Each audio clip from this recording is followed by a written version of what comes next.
Welcome. Okay, we need to do a little activity. So show of hands. How many of you ever had parents say to you, money doesn't grow on trees? Holla, okay? Money doesn't grow on trees. That was my dad's mantra. If you left the lights on and you weren't in the room, money doesn't grow on trees. If you opened the fridge while you left it open while you poured your juice, money doesn't grow on trees. So when I had the opportunity to work with Sweatland around food systems change, for some reason that came into my mind. So I thought, if money doesn't grow on trees, can money grow from trees, from the earth, from bushes to enact systems change? My concept is Seeds to Shelves, which is a model for growing nutrition equity and economic sovereignty in historically redlined neighborhoods.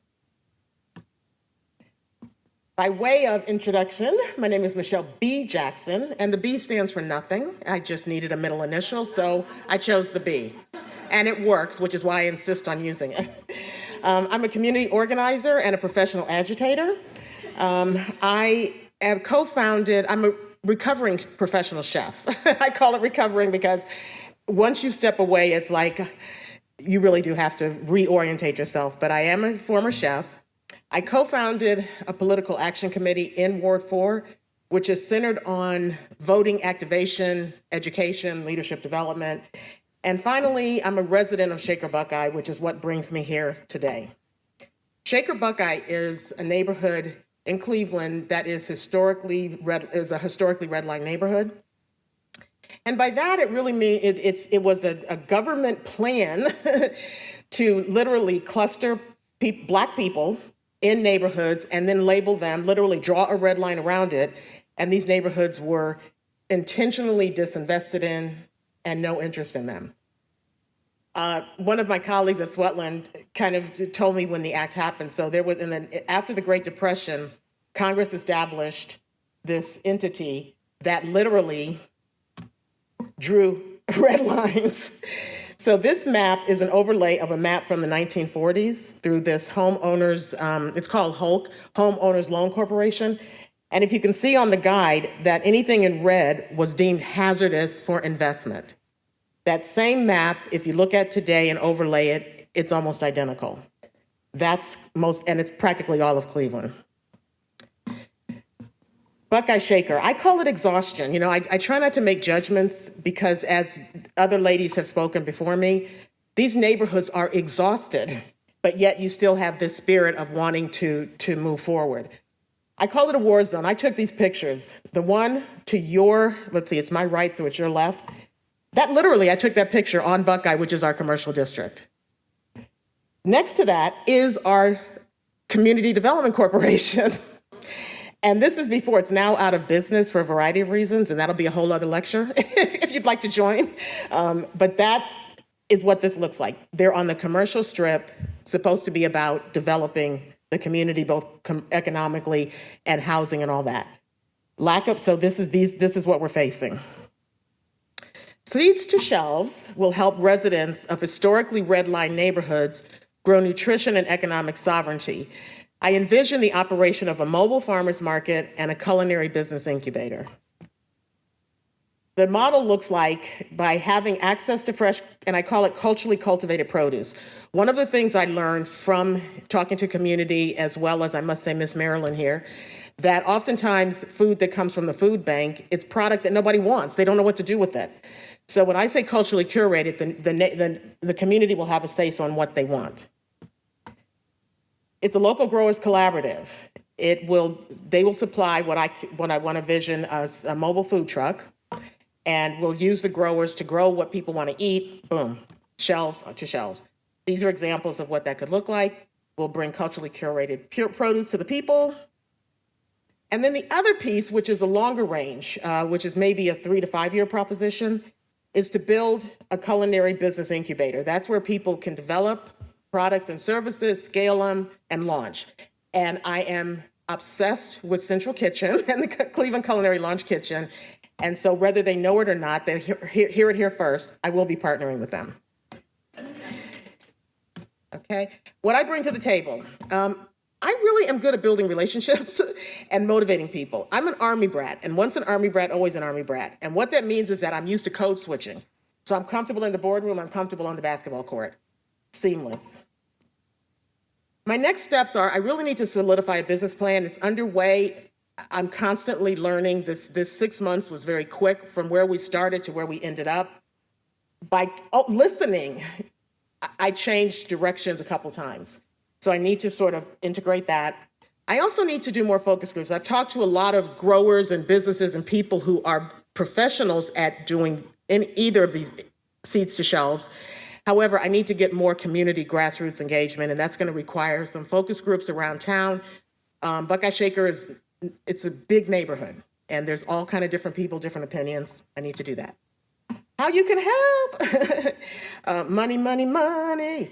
So focus groups, I think for developing the collaboration with the growers, we really need to have a really good, solid website. I've been invited to go and do some on-site training with some of these mobile trucks that are very successful.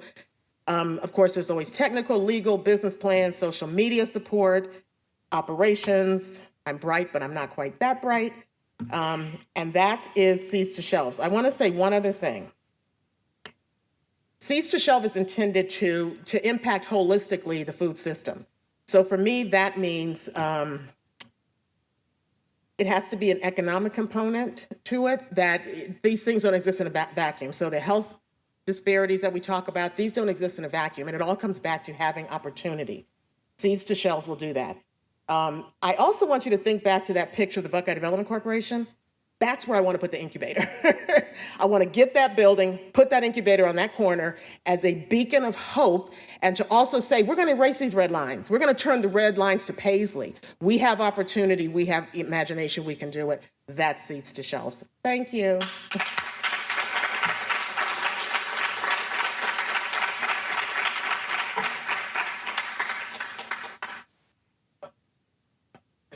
For your presentation.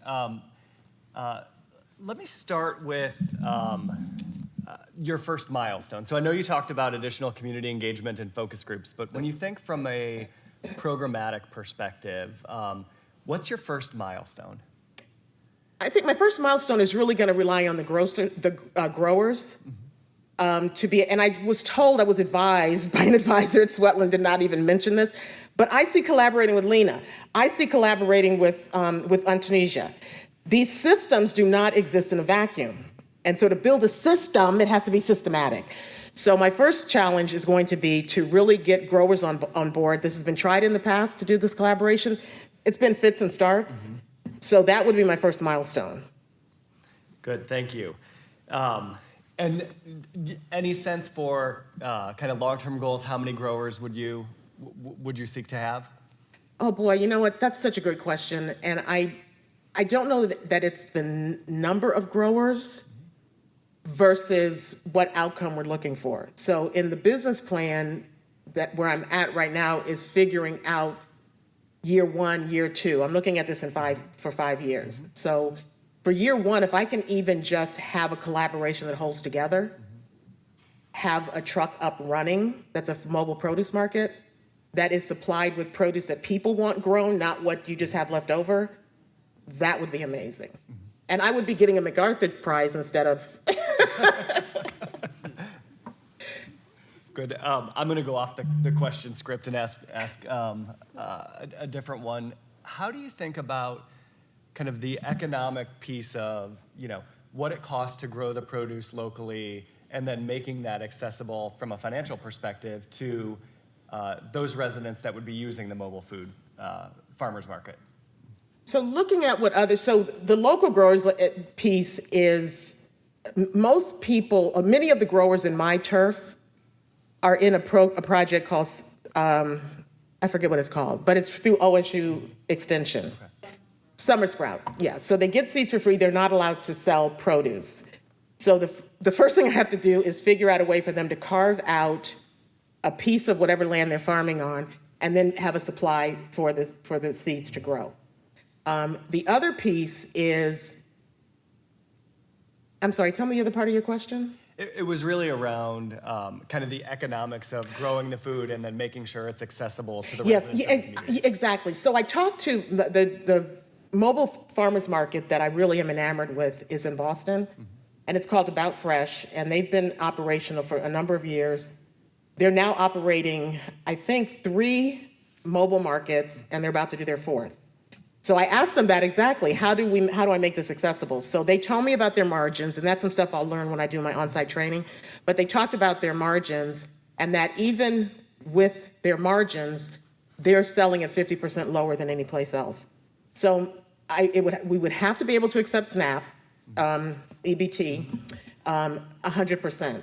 There would have to be some way to have perhaps some things underwritten. But this would not be just for people who can't afford it. So the people who can afford it would still like to have this wonderful, beautiful produce that comes to your neighborhood, and that can help subsidize folks who can't afford it. Sure. If that makes sense. The economic piece for the farmers too is they will get a piece of whatever's sold. So that goes back into helping them pad their wallets and also to grow more stuff. Yeah, and much cheaper to move the produce around the corner than it is to ship it across the country. 100%. 100%. Now, one thing they do in Boston, though, that surprised me is when they can, they do local. But they have wholesalers that they get the food from, and they get deliveries fresh every day, so. Good. What do you see as your biggest obstacle? Oh, Lord. Cleveland. I mean, last night I was at a conversation at the West Side Market, which I consider to be our biggest asset next to Lake Erie. They're even like this to me.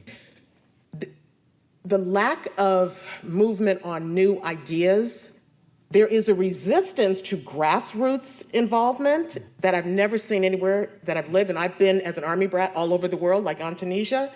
It is really this mentality. Fortunately, this is an election year.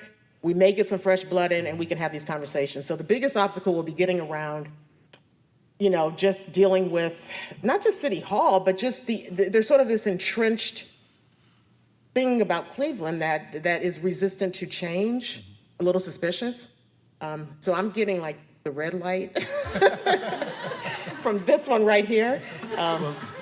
Thank you, though. That was Thank really you so great. much. I appreciate it. Thank you.